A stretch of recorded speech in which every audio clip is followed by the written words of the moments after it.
दोस्तों कहानी शुरू होती है और हम एलिस नाम की एक लड़की को देखते हैं जो एक स्ट्रिक्ट कैथोलिक स्कूल में पढ़ती थी। ये स्कूल इतना ज्यादा स्ट्रिक्ट था कि यहाँ पर लड़कियों की स्कर्ट को भी स्केल से नापा जाता था। एलिस एक बहुत ही सीधी सादी लड़की थी जिसे नई नई चीजों को एक्सप्लोर करना बहुत पसंद था। आगे स्कूल में सेक्स एजुकेशन की क्लास होती है जहाँ पर हम फादर मर्फी नाम के एक टीचर को देखते हैं जो अपने स्टूडेंट्स को बता रहा था कि शादी से पहले इंटीमेट होना पाप है क्योंकि ये सिर्फ बच्चे पैदा करने के लिए किया जाता है, इसलिए इसे शादी के बाद ही करना चाहिए। तभी एक लड़का पूछता है कि सर हाथ गाड़ी का क्या? फादर मर्फी कहता है कि क्या तुम इससे बच्चा पैदा कर सकते हो? तभी वहाँ बैठी एक लड़की कहती है कि नहीं, उसके लिए तो हमें अपने पार्टनर के साथ इंटीमेट होना पड़ेगा। मर्फी कहता है कि एग्जैक्टली, इसलिए एक से ज्यादा शादी करना या शादी से पहले इंटीमेट होना या हाथ गाड़ी चलाना ये सब गॉड के प्लान के खिलाफ है और ये याद रखना कि गॉड हमेशा तुम्हें देख रहा है। फिर क्लास के बाद एलिस की बेस्ट फ्रेंड लॉरा उसके पास आती है और कहती है कि मैं ये स्कूल के नियम मानकर परेशान हो चुकी हूँ। तभी एलिस उससे पूछती है कि क्या तुम्हें पता है शादी से पहले सेल्फ प्लेजर पाप है?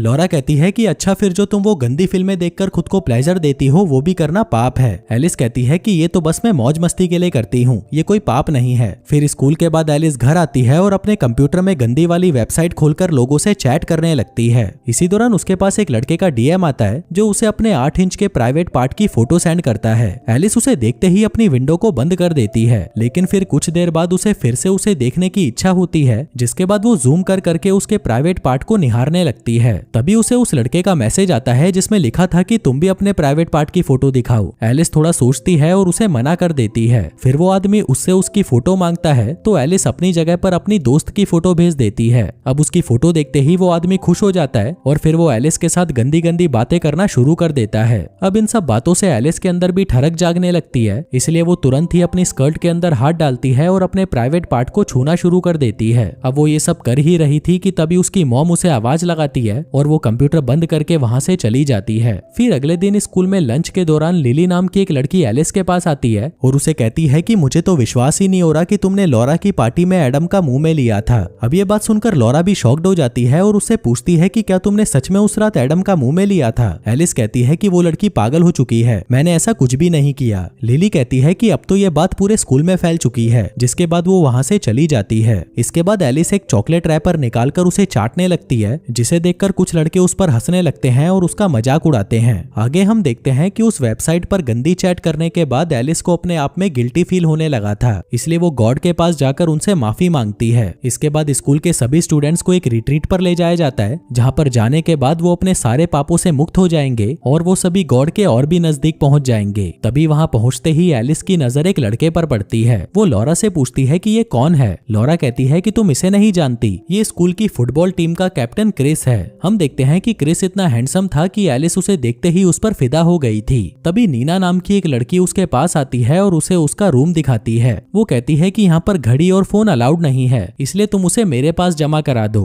अब एलिस उसे अपनी घड़ी तो दे देती है, लेकिन वो अपना फोन अपने बैग में ही छुपा लेती है। जिसके बाद एलिस हॉल में आती है, जहाँ पर फादर मर्फी उन सभी को छोटे छोटे ग्रुप्स में बांट देते हैं। एलिस के ग्रुप का लीडर क्रिस था, जिसे देखते ही एलिस खुश हो जाती है। फिर फादर मर्फी सभी को बताता है कि तुम्हें यहाँ पर गॉड ने बुलाया है, ये ट्रिप तुम लोगों के लिए खास होने वाली है, जो आगे जाकर जीवन में तुम्हारी बहुत मदद करेगी। इसके बाद वो सबको एक एक फॉर्म देता है जिसमें कुछ फीलिंग्स के बारे में लिखा हुआ था। अब यहाँ पर इन्होंने जो जो फीलिंग्स को महसूस किया था वो सभी इन्हें इस फॉर्म में भरना था। एलिस फॉर्म भरना शुरू करती है और लस्ट के ऊपर मार्क करती है, लेकिन फिर बाद में वो उसे मिटा देती है, लेकिन वो मिटता नहीं है और तभी टाइम ओवर हो जाता है। पर एलिस उसे पेंसिल से काट देती है और फॉर्म जमा करा देती है। फिर उसी रात एलिस अपने फोन में गेम खेल रही थी, लेकिन तभी अचानक उसका फोन वाइब्रेट करने लगता है। अब ये देखते ही एलिस को चुल सी मचती है और वो उस फोन को अपनी टांगों के बीच में डालकर पूरी रात उसके मजे लेती है। फिर अगली सुबह सारे स्टूडेंट्स जंगल में घूमने के लिए जाते हैं। वहीं एलिस यहाँ पर सिर्फ क्रिस को ही देख रही थी। इसी दौरान एक लड़की नीचे गिरने लगती है, पर क्रिस उसे पकड़ लेता है। अब ये देखकर एलिस को एक आइडिया आता है और वो भी गिरने का नाटक करती है। तभी ये देखकर क्रिस उसके पास आता है और उसे उठाकर नर्स के पास ले जाता है, जिसमें एलिस को भी बहुत मजा आ रहा था।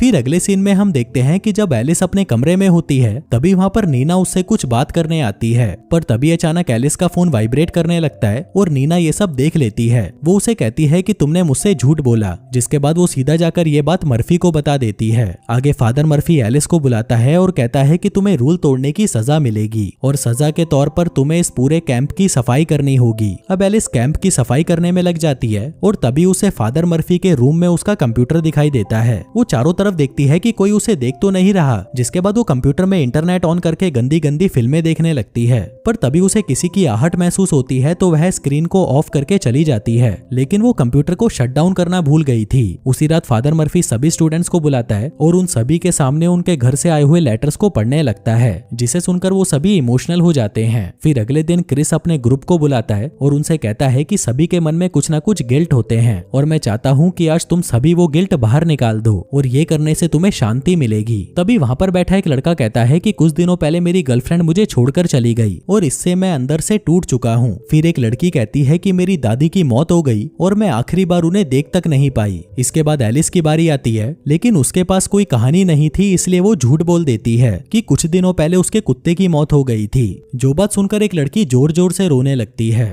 इसके बाद सभी लंच करते हैं और तभी फादर मर्फी आकर कहता है कि कल किसी ने मेरे कंप्यूटर पर गंदी फिल्में देखी हैं, लेकिन इस पर सभी चुप रहते हैं। मर्फी कहता है कि मुझे ये तो नहीं पता कि ये किसने किया है, पर याद रखना गॉड सब कुछ देख रहा है। अब ये सुनकर एलिस घबरा जाती है, लेकिन वो किसी को कुछ नहीं बताती। इसके बाद मर्फी एलिस को अकेले में बुलाता है और उससे पूछता है कि गॉड के साथ तुम्हारा रिलेशन कैसा है। एलिस कहती है कि फर्स्ट क्लास। मर्फी कहता है कि फिर तुमने फॉर्म में लस्ट क्यों भरा था। एलिस कहती है क्योंकि मैं कुछ महीनों पहले ये फील कर रही थी। मर्फी पूछता है कि क्या तुम अभी भी ऐसा फील कर रही हो, जिस पर वो कहती है नहीं। इसके बाद जब एलिस सफाई कर रही थी तभी एडम वहाँ पर आता है और कचरा नीचे फेंक देता है। एलिस कहती है कि तेरी प्रॉब्लम क्या है। एडम कहता है कि तेरी वजह से मेरा ब्रेकअप होते होते बचा। एलिस पूछती है क्यों, मैंने क्या किया, बल्कि मेरा नाम खराब हो रहा है, जबकि मैंने कुछ किया भी नहीं। लेकिन तभी मर्फी वहाँ पर आ जाता है और एडम को अपने साथ ले जाता है। फिर सफाई करते वक्त एलिस को वहाँ पर एक बैंड मिलता है जिस पर एडम का नाम लिखा हुआ था और वो उसे अपने पास रख लेती है। इसके बाद जब वो किचन की सफाई कर रही थी तभी उसकी नजर खिड़की के बाहर पड़ती है और जो वो देखती है वो देखकर उसकी फटी की फटी रह जाती है।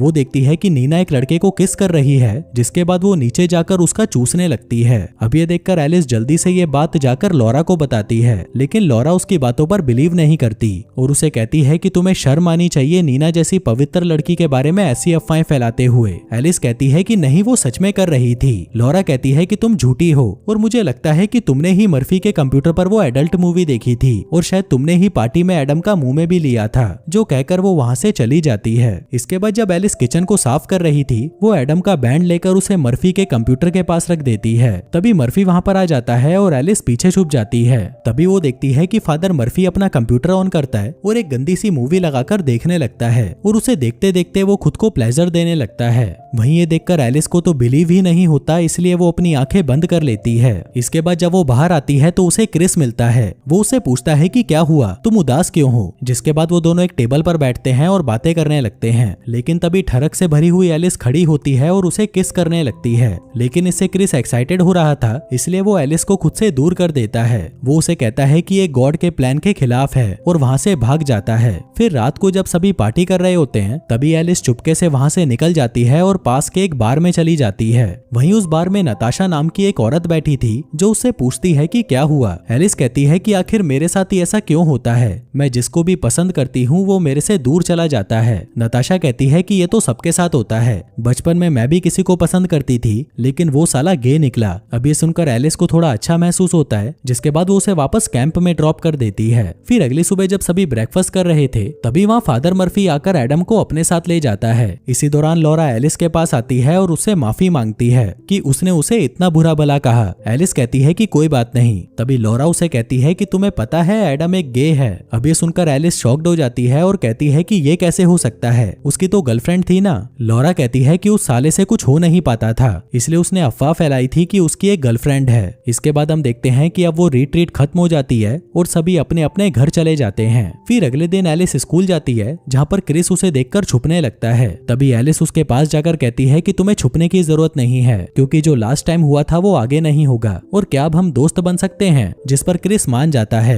इसके बाद वो मर्फी के पास आती है और उससे फालतू की बातें करने लगती है। फादर मर्फी पूछता है कि क्या तुम्हें कुछ और कहना है। एलिस कहती है कि हाँ, मुझे कुछ बताना है जो मैंने उस रिट्रीट पर देखा था। मैंने एक वीडियो देखा था जिसमें कुछ काले लोग इंटीमेट हो रहे थे। जो सुनकर मर्फी समझ जाता है कि वो कौन सी वीडियो की बात कर रही है। एलिस कहती है कि मुझे पता था ये सब गलत है, लेकिन फिर भी मैंने देखा। क्या गॉड इसके लिए मुझे माफ करेंगे। अब क्योंकि मर्फी घबराया हुआ था तो वो कहता है कि मुझे नहीं पता, ये तुम्हारे और गॉड के बीच की बात है। जिसके बाद वो उसे ब्लेस करता है। इसके बाद एलिस अपने घर पर आती है और फिर से एक गंदी फिल्म देखकर अपनी स्कर्ट में हाथ डालने लगती है। उसे पता था कि ये गलत है, लेकिन अब उसके मन में कोई गिल्ट नहीं था। और दोस्तों, इसी के साथ ही ये कहानी यहीं खत्म हो जाती है।